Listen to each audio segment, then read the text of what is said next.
Essa é a aula 4 do curso de Química Orgânica 1 e se refere ainda à estrutura das moléculas, agora com um novo modelo. Esse modelo complementa o modelo VESPER que nós apresentamos na aula passada. Esse modelo que está apresentado aqui na tela, ele representa a estrutura da molécula de duas maneiras. À esquerda é a fórmula estrutural e à direita é o modelo em bola e bastão. Em azul está representado o carbono e em vermelho os hidrogênios. Sempre nesses modelos, os ângulos de ligação mimetizam os ângulos que são propostos para representar a estrutura da molécula. No caso das ligações simples, carbono-hidrogênio, quando o carbono está ligado a 4 elementos, os ângulos de ligação são os ângulos de um tetraedro.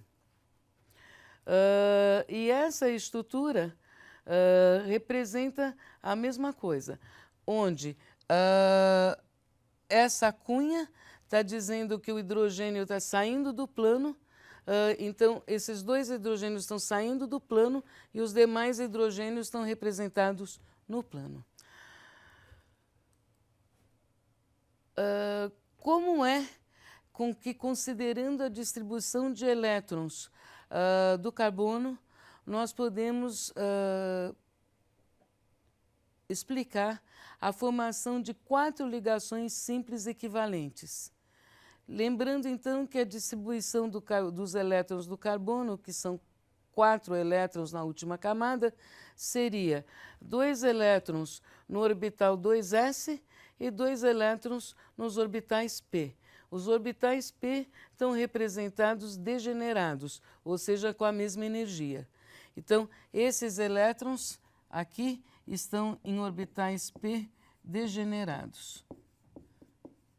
Orbitais degenerados são de energia igual. Então, no eixo Y, nós temos energia e para baixo, que não está representado porque não interessa, estão os elétrons do nível 1. Nós só estamos representando aqui os elétrons de valência.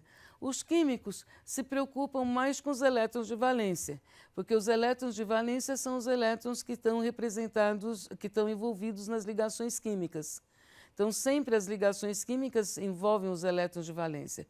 Os elétrons mais internos não estão envolvidos nas ligações químicas e não estão envolvidos, portanto, nas reações químicas.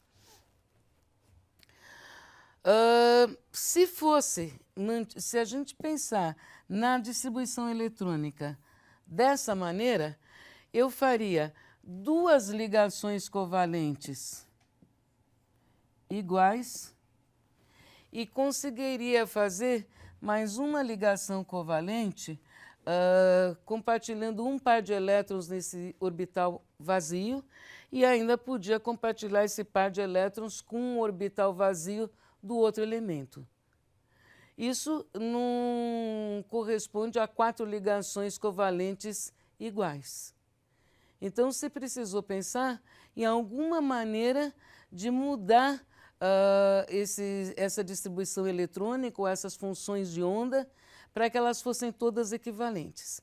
Então, agora eu preciso voltar um pouquinho atrás para recordar algumas coisas que vocês aprenderam na química geral e que talvez não lembrem tão bem, que é orbitais são funções de onda. Funções de onda são funções matemáticas. Funções matemáticas são simplesmente funções matemáticas que descrevem a energia dos elétrons. Portanto, na hora que eu reconfiguro essas funções matemáticas, eu posso obter novas funções matemáticas, atômicas ainda. Então, o que eu faço? Eu combino esses orbitais S e P e obtenho novas funções matemáticas que são chamadas SP3, porque foram combinadas 4 funções matemáticas, uma função S e 3 funções P. Se eu combino 4 funções matemáticas, eu vou obter 4 funções matemáticas como resultado dessa operação. E são 4 funções matemáticas agora iguais. Todos esses orbitais iguais, eu distribuo, então, os 4 elétrons que eu tinha para distribuir, era 1, 2, 3, 4, 1, 2, 3, 4. Isso são orbitais atômicos. E esses orbitais atômicos, cada um deles tem um elétron.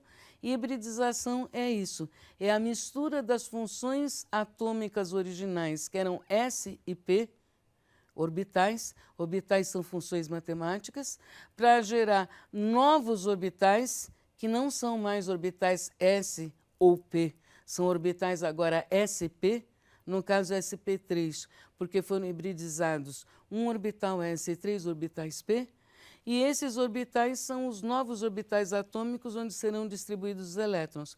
Reparem que eles são de mesma energia. Então, agora eu tenho 4 elétrons desemparelhados para formar 4 ligações covalentes com os elementos que tiverem que se combinar aí com carbono. Por exemplo, 4 hidrogênios. Essa é a representação gráfica do processo. Um orbital S combinado com 3 orbitais P para dar origem a 4 orbitais sp3. Então, são 4 novas funções de onda atômicas, que tem 25% de caráter S e 75% de caráter P, porque são 3 orbitais P e um S.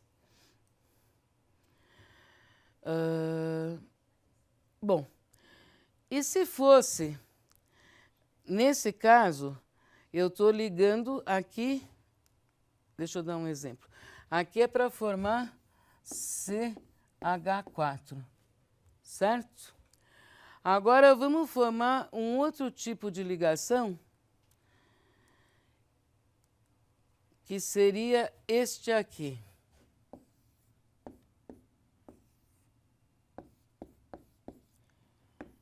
Do etileno, certo? Agora é uma insaturação. Então, eu tenho uma ligação que é uma ligação dupla. A gente diz que se formou um orbital molecular sigma e um orbital molecular pi. O orbital molecular se forma pela junção de 2 orbitais atômicos. Então, vamos ver como se dá isso. Aqui, eu tenho um carbono ligando no outro carbono por uma ligação sigma. E um carbono ligando no outro carbono por uma ligação pi. Esses são os orbitais moleculares, então, sigma e pi. Esse modelo que vem abaixo é exatamente para discutir essa situação. A mesma distribuição de elétrons por carbono que nós discutimos no caso anterior. Claro, são os mesmos orbitais atômicos. Mas agora eu não quero formar 4 ligações iguais. São 3 ligações iguais, 3 ligações sigma e uma ligação pi, que é diferente. Portanto, na hora que eu faço a hibridização, eu quero obter 3 orbitais iguais e um diferente. Os 3 orbitais iguais, portanto, são sp2. E o diferente é o P, que é não hibridizado. Então, o que eu tenho? Eu tenho 3 orbitais sp2, que por serem 3 domínios de elétrons, se distribuem no plano, e perpendicular a esse plano eu tenho o orbital P. Então, perpendicular ao plano eu tenho um orbital P num carbono, e perpendicular ao plano eu tenho o orbital P no outro carbono. O que acontece? Esses 2 orbitais P não hibridizados se curvam acima e abaixo do plano para formar a ligação pi. Um elétron vem de cada carbono. 2 elétrons formam orbital molecular. Então, é exatamente o que está mostrado aqui. Nesse caso, o que nós temos é mostrado aqui em verde o orbital π. Esse orbital π que está acima e abaixo do plano onde estão ligados os hidrogênios e os carbonos, né? Então, eu tenho o carbono ligado no carbono, aqui está mostrado em rosa, depois o carbono ligado no hidrogênio, que está mostrado em vermelho. E acima e abaixo do plano, a ligação π.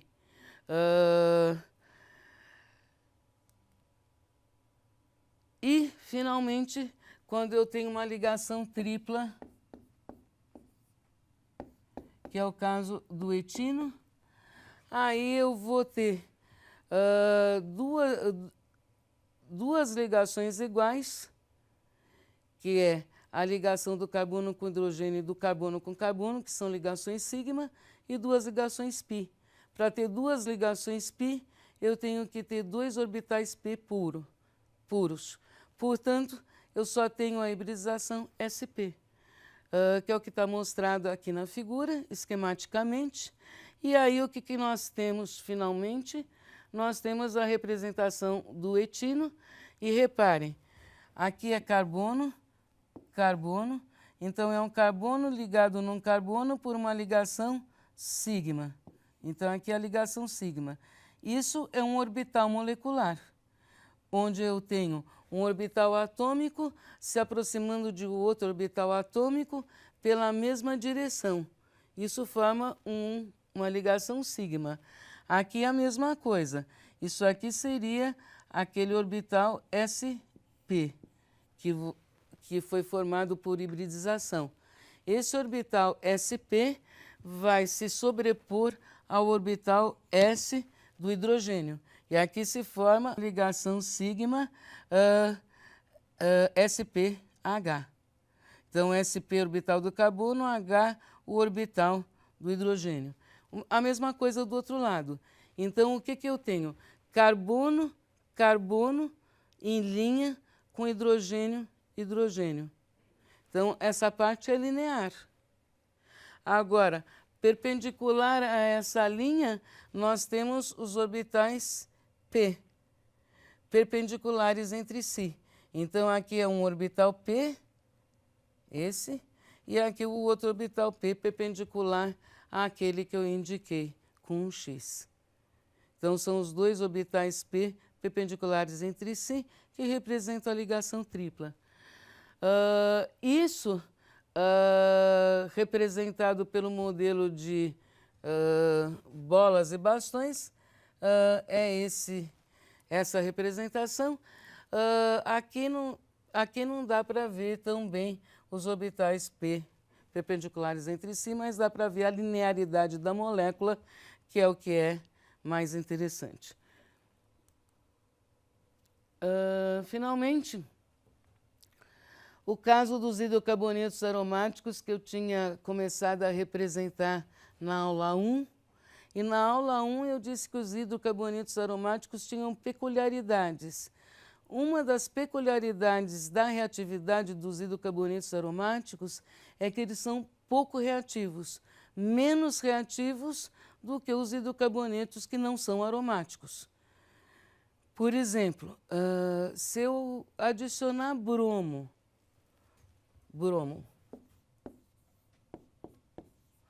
a um alceno,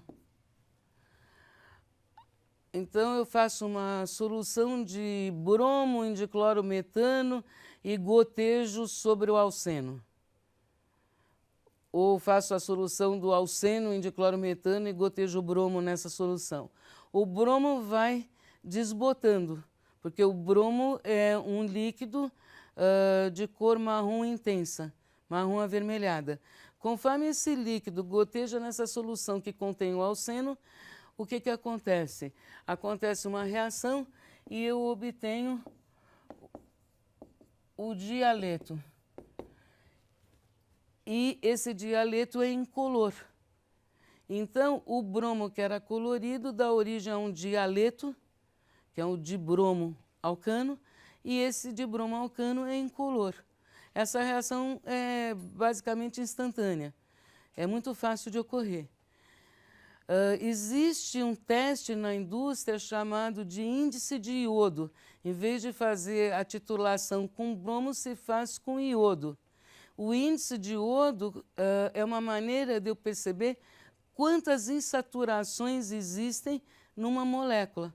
Então, o que se faz é titular a solução da substância cujas insaturações eu quero determinar com essa solução de iodo para contar quantos mols de iodo foram consumidos.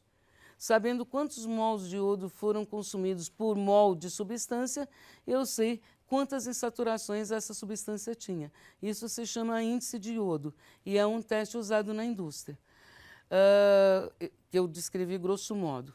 O que acontece? Por que eu falei isso? Porque o bromo não adiciona a um composto aromático.